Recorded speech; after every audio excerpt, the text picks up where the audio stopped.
Hello বন্ধুরা, রোশনাই ধারাবাহিকের আজকের পর্বে আপনারা দেখতে চলেছেন যে শোনো না আদিত্য, বলছি তুমি তো এখন ওখানে আছো, আর আর আমি জানি, আমি আমি নিশ্চিত তুমি তোমার চেষ্টায় কোনো রকমের ত্রুটি রাখছো না। প্লিজ আমার কথাটা শোনো, যে করেই হোক রোশনাইকে বাঁচাও আদিত্য, প্লিজ, যত তাড়াতাড়ি সম্ভব।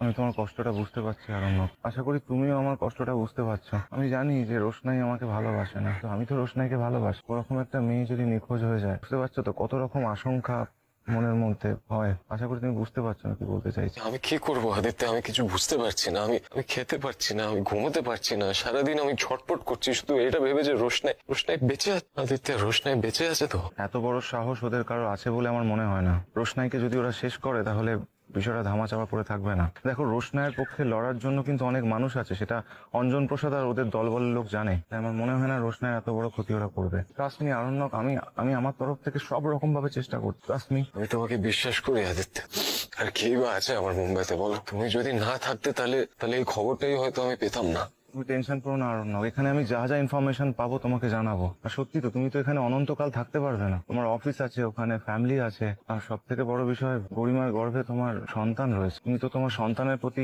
রেসপন্সিবল হতে পারো না। আমি জানি গরিমা আমার দায়িত্ব আর রোশনাই আমার ভালোবাসা, কিন্তু এখন আমার আমার হাত পা বাঁধা, আমি এখন কিছু করতে পারছি না আদিত্য। আমাকে গরিমার দিকে একটু বেশি ফোকাস করতে হবে, বিকজ গরিমা এখন তো জানোই। তবে আমার ভেতর থেকে আমি রোশনাইকে খুব ভালোবাসি, আর ওর প্রতি আমার কনসার্ন আছে। আমি কি করে বোঝাই তোমাকে, আমি বুঝতে পারছি না, আমার কিছুই ভালো লাগছে না।